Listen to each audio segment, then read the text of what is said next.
Inside Everett, I'm Kate Reardon, Public Information Director for the City of Everett, and this is the time that we have each month to talk about issues that are important to you.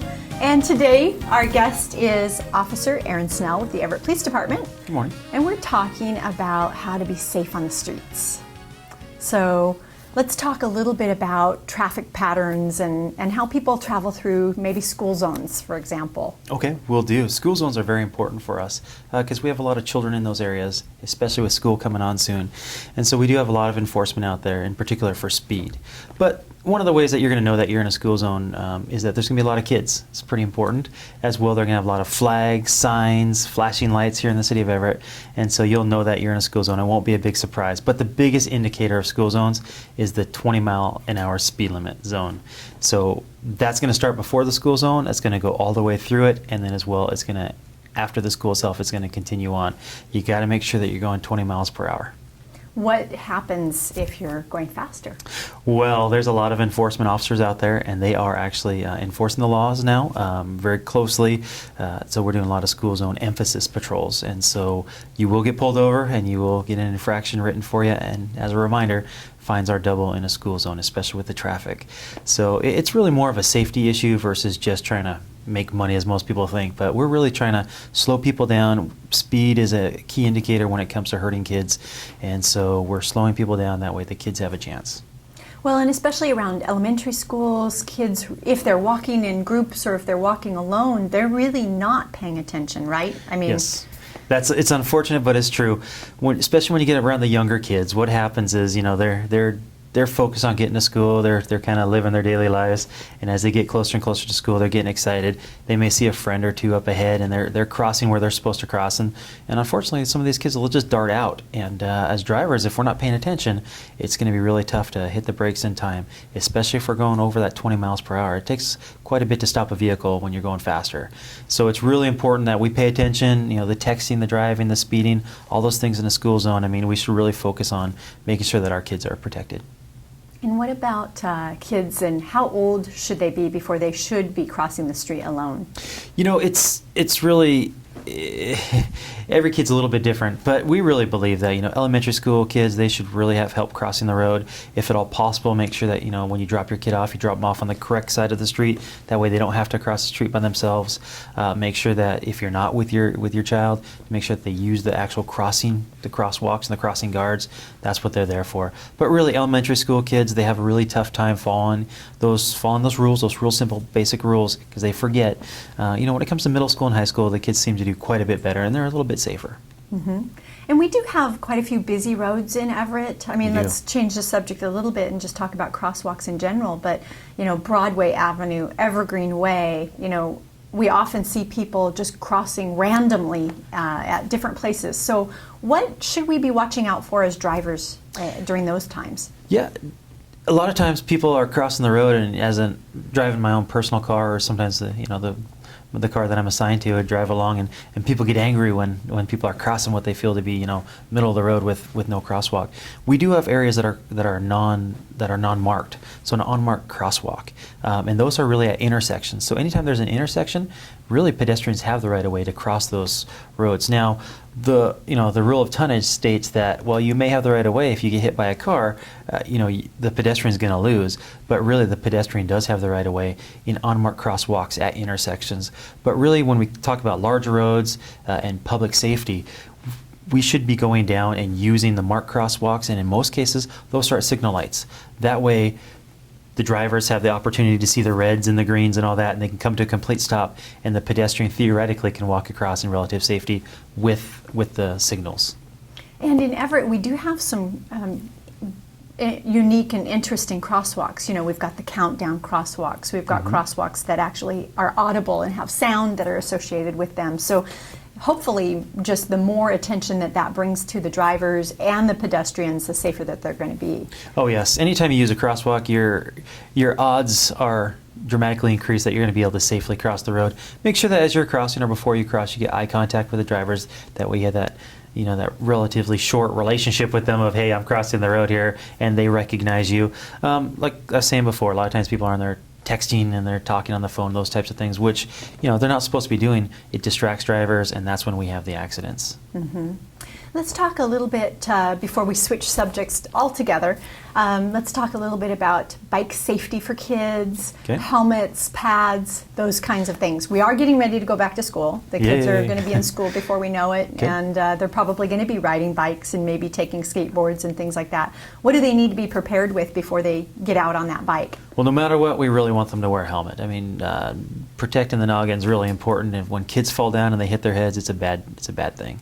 A lot of damage, brain damage, those types of things. And so wearing the helmet's really important. If you're rollerblading, all the gear is important. Bicycling, same. The more gear you can put on your kid to keep them safe, the better. Personally, my little guy, he falls down a lot off his bike and he comes in all scraped up. The more gear that we can put on him, the safer he is and the less hurt that he gets. But it is important to note, though, that if kids are riding their bikes to school, to make sure that they stay within either the bike lanes or on the sidewalk, and then as well make sure that when they cross the street, they need to get off their bike, dismount off their bike, and actually walk their bike across the street. It's not safe to ride the bikes across the street. It's statistically been proven. So we really want kids to be safe, and riding their bikes to school is a great thing. Make sure they lock it up, that way no one else takes it. But wear the helmet. When the helmet's on the handlebars, it doesn't protect the kid at all. So make sure that they put it on, strap it on, and make sure it fits properly. And there's a whole different topic regarding that, but just make sure that the helmet fits snugly and fits properly, so that way in the event that it needs to get used, your child will be safer. And is it true that if you are in an accident with a bike helmet, you have to throw it away, or what's the rule of thumb on that one? The rule of thumb definitely is that, if you sustain a large hit to the helmet, really the structure of the helmet is designed that way. It compresses, and if that's pre-compressed, basically it won't provide as much protection the second time. Same thing with motorcycle helmets. Anytime something goes on your head, that whole compression factor in there, if it's pre-compressed, it's really not going to do you that much good. It's going to help, but you should probably get a new helmet. In most cases, bicycle helmets aren't super expensive. A lot of great programs out there where you can get free helmets. So it's important to wear a good, safe one that fits well. Great. And we'll see more about our public education campaign, Street Smarts, coming up Excellent. real soon. Yes. All right. Thank you for joining us. Thank you for your time. And thank you for joining us. We'll be right back right after this. A few moments is all it takes for life to come to a screeching halt. At 20 miles per hour, that person has a 95% chance of living. A person struck at 40 miles per hour has an 85% chance of dying. Pedestrian deaths are senseless and preventable. Police are strictly enforcing safety laws. Slow down, be alert, be street smart. Welcome back to Inside Everett. I'm Kate Reardon, and we're talking about safety and the things that you can do to make sure that your family is doing just fine. And we've got our next guest with us, Kristen from Safe Kids. Hi. Thanks for being here. Thank you for having me. So we have a lot to talk about. Car seats, car seats, car seats. And our kids are in car seats from the time they're born until 12? 12, yeah, maybe even 12 years old. Some maybe 13, who knows, till the seatbelt actually fits them. Absolutely. So we really do start with that very, very first day that they come home in a car. And what do we know about the safety of that, the infant car seat? So infants and even toddlers now need to rear face backwards in the vehicle. And you'll see the little baby that we have here and her big head. That's why we want her to face the back, because it really protects their head, necks, and spines. Lots of families like the infant seat because it's convenient for them, but they could actually use a convertible seat too if they get a good fit for that baby. So there's nothing that says it has to be an infant seat, but they're convenient for families, so they like them. So why do we have to have our kids in car seats? I mean, 30, 40 years ago, we were hardly even wearing seatbelts. How we've learned so much since then, haven't we? It protects them. It keeps them in the vehicle. Their primary job, just like our seatbelts, is to prevent ejection. So long as we can stay in the vehicle, that's what's going to be safest for us. So for kids, making sure those harnesses are nice and snug on them. Loose straps don't keep them in car seats. Only snug straps do. Chest clips up at their chest. Those are the kind of things that help keep their bodies in the car seats, so that the car seats then during a crash event can do their job and help them to ride down those forces, because their little bodies can only manage so much force, just like our adult bodies. So basically the seatbelts that we wear, they're just not designed for kids. No, they're not little adults. Yeah. They're little kids. Great. Seatbelts are designed for your average American male kids don't fit that in any way, shape, or form. Would you send kids to school in, dad's pants and shoes? No. Why would we send them in a car in dad's seatbelt? Perfect. And when are they ready to move to this next level? Yeah, and which is the next level, right? So rear facing for as long as possible. 2 years old is actually the new minimum. So we want kids to stay rear facing till at least 2 years old. Then they move to a seat that has a harness system in it and they forward face. Used to be 4 years and 40 pounds, they would come out of that, but there's a lot of car seats now that go up to 50, 60, 70, 80, 85 pounds with harness systems. So you can have kids up to 5, 6, 7 years old still in a harness system. In the vehicle is where restraint is a good thing. We want them held in place as much as possible. So then after that, they would move to a booster seat. Mm-hmm. And booster is until what? Weight? If only it were super simple. We really wish it were simple as parents. I'm a parent also, and I wish it were much easier for us. But you really want a child to be in a booster seat until the seatbelt actually fits them. There's a lot of confusion around booster use. Is it 8 years old? Is it 4 feet 9? Is it 6 years old? What is it? And so here in Washington State, the law talks about 8 years old or 4 foot 9 inches tall. But the next part of it, which is the part that I think is the most important, talks about proper seatbelt fit. So they really need to be able to sit with their fanny back, their knees bent at the edge of the seat, the lap belt on their lap, not their soft tummy tissue, and then the shoulder belt across their chest and shoulder. And then they need to stay that way. It's not just good enough if they can sit like this, while you're in the garage, but they need to stay that way the whole trip. So all the way to the grocery store or grandma's house. Mm-hmm, absolutely. So what's at risk when we don't do all these things? Oh my goodness, the bodily injuries that can occur to them. And as much as we don't like to think about it, we never know when we might be in a crash. Can't schedule that. We're a community, we're a society of schedulers, planning things. We have sports, we have events, but you never know when a crash might happen. So if they're not properly restrained, the injuries that can occur can be life-changing for a family. And who wants to risk that? It can be as simple as having them in a booster seat that could prevent that. Mm-hmm. And there are programs where people can make sure you're installing them correctly, that they're fitted properly. So where is the best place to get that kind of information? I would go to safekids.org. Here in Snohomish County, we have our Safe Kids Coalition. It's www.safekids.org. We have some information on there. There are a few of us who are certified in child passenger safety and can help hands-on also. We're actually looking to offer some more classes too, because if you think about it, we technicians, and there's only a few of us, there aren't enough of us to touch everyone's car seats hands-on, so we really would like people to come to a class, even just an hour or 2 hours, learn about where their child is right now and kind of those next steps, because there's a lot more to it than people think. They're confusing, and statistically in the U.S., 8 out of 10 are misused or improper.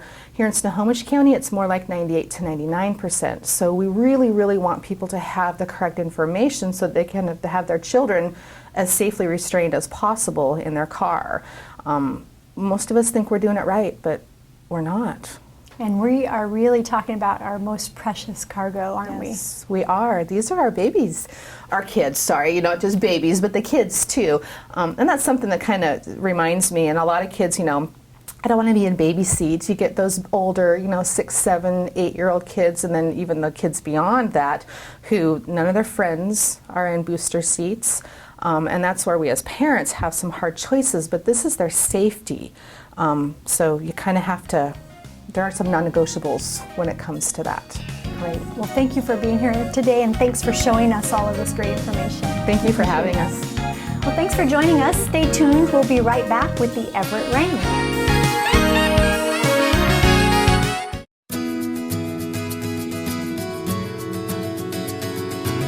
A new baby brings celebration and joy for mom and dad, and many happy introductions to family and friends.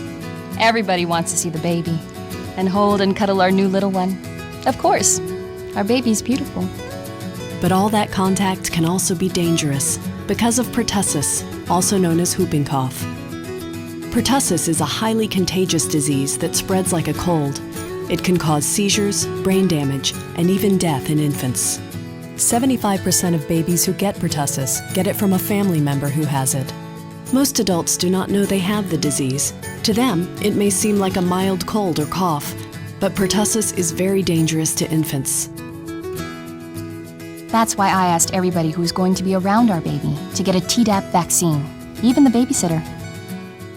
Tdap protects against tetanus, diphtheria, and pertussis. Newborns are very vulnerable to pertussis, especially during their first 2 months of life. Before visiting a newborn, adults should get the Tdap vaccine. This simple act can keep babies from developing whooping cough. We all got the Tdap vaccine because we wanted to protect the newest addition to the family. Get your Tdap vaccine at your healthcare provider, local pharmacy, or health clinic. Spread the word about pertussis. Share this video with your family and friends via email, Facebook, or Twitter. So welcome back to Inside Everett. I'm Kate Reardon, Public Information Director for the City of Everett, and right now we are meeting with the Everett Rain, and offensive line coach Kevin Gallo is with us.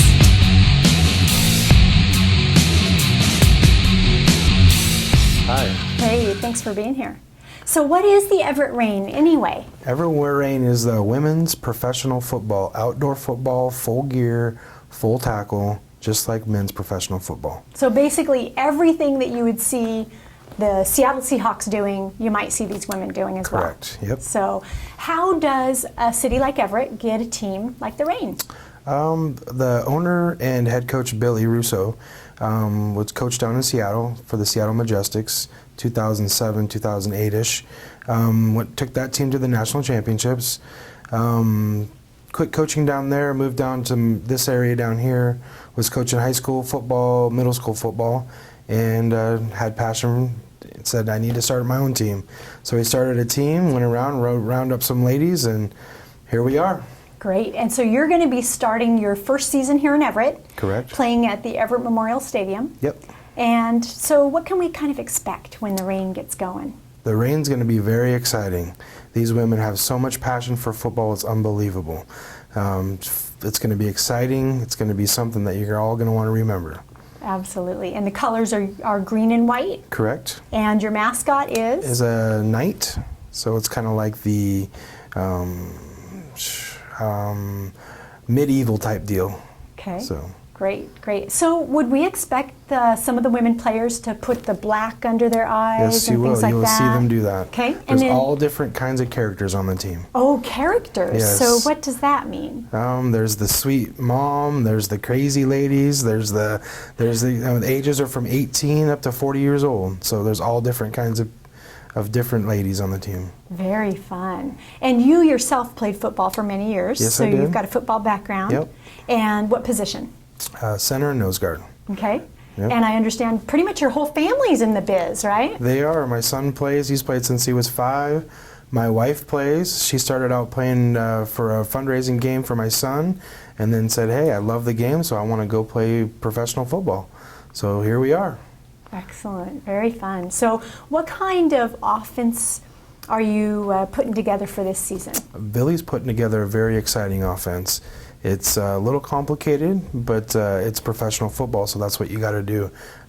This isn't just put together football. This is something that other teams are gunning for you, so you got to put together something that's going to be exciting.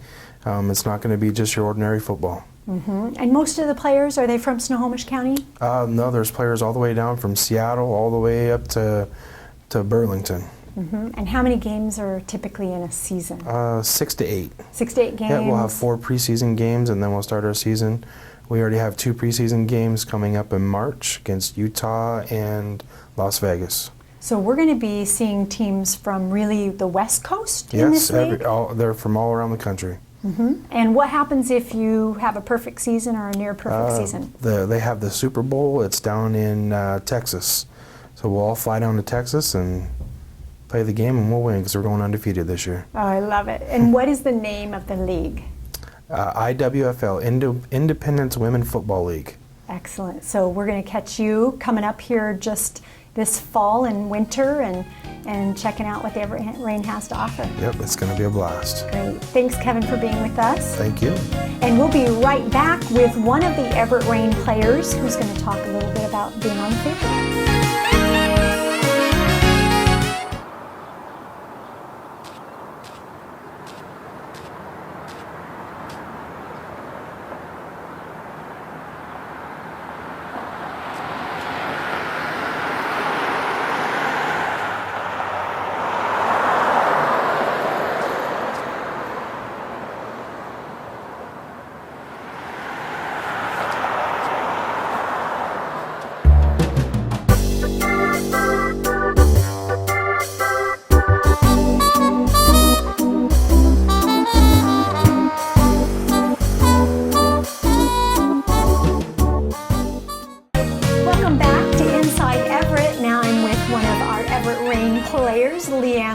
From Marysville.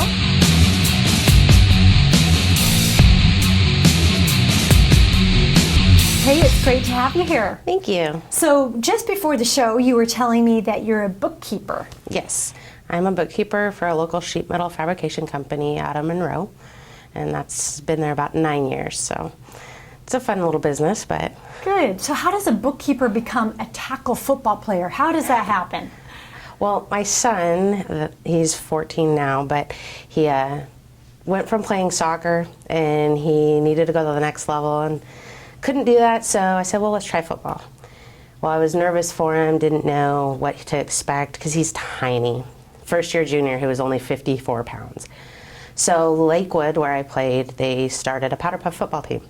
So I decided to go ahead and try out and play for the team so I would know what my son was going to feel like being hit and learn the game so I could teach him. Well, after playing one season, I kind of got hooked. So I've played 3 seasons now and have 3 titles. So 3 titles, what does that mean? 3 championship medals. Yeah. It's just little things. It was just a little recreation fundraiser between different cities building up money for their kids. So that's where I started football. And then our owner of the Rain came to some of us and said, hey, we'd love to have you ladies try out. And I was like, what do you kids think? And the kids thought it was a great idea. And so that's where I went. I went and tried out, and it's been great. That's wonderful. So tackle football, though, you play center. Yes, I play the center. And you get hit probably quite a lot, right? Yes, and my job is to protect. So I take the beating. So helmets, full gear, what can we expect to see? Yep, we're helmets, full gear, just like the boys, and we hit just as hard. So what does it feel like when you're out on the field and you really are getting in that ready position and you just know that that hit's going to come? You know the hit's going to come, but it's a pure adrenaline rush once you get on the field. You can't hear anybody else. You can't see what's going on outside of just your players and what's happening on the other side of the field. Anything else is non-existent at that time. But the rush that you get is amazing. Being able to hit somebody and it's okay is kind of cool. And being able to take somebody down and know that you can pick them back up right at the end of the play and have a good game, that's awesome. And then what does it feel like after the game, knowing that everything that you've just done really just stays on the field? Oh, it's great. You can hang out with the other team, at least my experience. We've been able to hang out with everybody and have a good time. We all talk about our families, our kids if they got them, or what other things we like to do. It's a kind of gets all of the women to be their own family. It's our own football family. Whether you're on that team or another team, we all get really close. And you have an 11-year-old daughter, right? Yes, I do. And what does she think of all this? She thinks it's pretty cool. She does miss mom, but she's one of my biggest fans. She's been a cheerleader for 5 years, and she's taken this season off to be my cheerleader, but she's having a blast with it. She thinks it's great. She tells all of her little friends, my mom's a football player, and so I've got them that come around all the time too. So, and she's got a couple of friends that want to play football, which is great because to see young girls look up to me and knowing that I get to pave that way for them is awesome. So I would assume that after the games, when the season starts, the team's going to be available for autographs and things like that, Oh, yeah. right? So what can we expect with that? Well, we have a sponsor, Why Not, here in Everett. They're right across from Comcast Arena, and we'll be there pre-game and post-game. So you can come by and meet us before the games and after. We have a lot of different events that we do that we'll be at that you can meet us. And of course, after the game, I believe we're supposed to be able to be around so that the fans can come up and we can sign autographs and talk to them and they can get to know us. Great. So we've got the Everett Rain women's professional full contact football right here in Everett. Can't wait to see you on the field. Yep, come out. We will be starting in March. It'll be nice. It'll be great. We're all working really hard to get this next season on its way. Excellent. Well, thank you for joining us, Leanne, and I wish you the best of luck. Thank you. I hope to see you out there. So yeah, absolutely. great. We'll have to catch a few games for sure. That'll be awesome. Great. Well, congratulations, too. Thank you. All right. And thank you for joining us for Inside Everett. We'll look forward to seeing you again next month.